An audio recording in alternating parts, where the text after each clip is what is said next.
எதிர்க்கட்சிகள் எழுப்பிய சரமாரி அடுக்கடுக்கான கேள்விகள். என்ன சொல்ல போகிறார் முதலமைச்சர் விஜய்? வணக்கம்.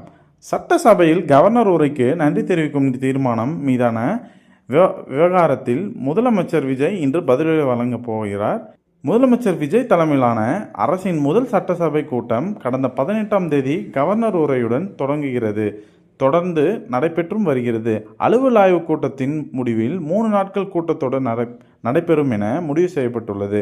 அதன்படி வெள்ளிக்கிழமை அன்று காவேரியின் குறுக்கே மேகதாது அணை கட்டும் கர்நாடக அரசு முடிவுக்கு எதிராக முதலமைச்சர் விஜய் தனி தீர்மானம் கொண்டு வந்தார்.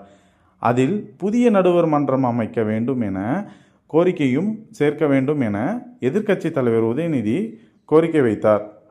முதலமைச்சர் ஏற்ற பிறகு தீர்மானம் ஒருமனதாக நிறைவேற்றப்பட்டதாக சபாநாயகர் அறிவித்திருந்தார். இதைத் தொடர்ந்து கவர்னர் உரைக்கு நன்றி தெரிவிக்கும் தீர்மானத்தின் மீதான விவாதம் தொடங்கியது. முதல் நாள் திமுக மற்றும் தவேக எம்எல்ஏக்கள் இடையே கடும் வாக்குவாதம் ஏற்பட்டது.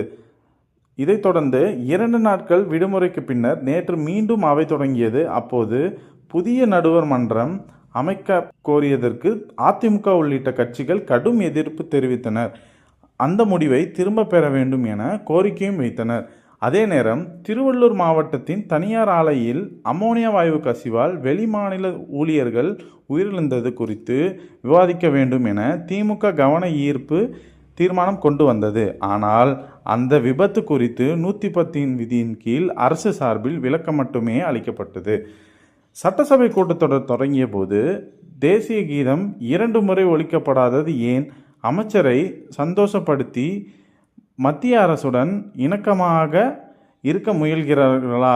தமிழ்நாட்டில் அறிவிக்கப்படாத மின்வெட்டு அமலில் உள்ளது. சட்ட ஒழுங்கு மற்றும் பெண்களுக்கு எதிரான குற்றங்கள் கட்டுக்குள் இல்லாதது ஏன்? போன்ற பல கேள்விகள் வைத்தார்கள். இதைத் தொடர்ந்து நடுவன் மன்றம் அமலுடன் வந்ததால் புதிய சட்ட சிக்கல் ஏற்பட்டதா? பாலியல் குற்றங்களில் சிக்கிய தவேக நிர்வாகிகள் மீது எடுக்கப்பட்ட நடவடிக்கை என்னென்ன?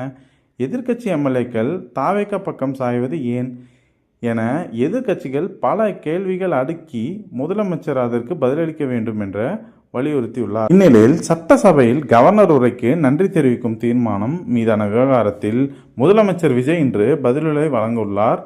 மேலும் தமிழகத்தில் சட்டம் ஒழுங்கு பிரச்சினை தொடர்பாக எதிர்க்கட்சிகள் எழுப்பிய கேள்விகளுக்கு சட்டசபையில் முதலமைச்சர் விஜய் இன்று விரிவான பதிலளிக்கிறார்.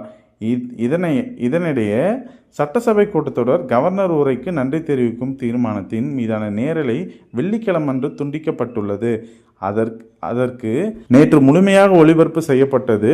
இந்த நேரத்தில் முதலமைச்சர் விஜயை நோக்கி பல்வேறு உறுப்பினர்களும் நேரடியாக கேள்வி எழுப்பினர். இந்நிலையில் எதிர்க்கட்சிகளின் அனைத்து கேள்விகளுக்கும் மற்றும் குற்றச்சாட்டுகளுக்கும் பதிலளிக்கும் வகையில் தனது உரையை விஜய் இன்று நிகழ்த்துவார் என்று எதிர்பார்க்கப்படுகிறது. மேலும் இது போன்ற செய்திகளை காண எங்கள் யூடியூப் சேனலை சப்ஸ்கிரைப் செய்துங்கள். நன்றி, வணக்கம்.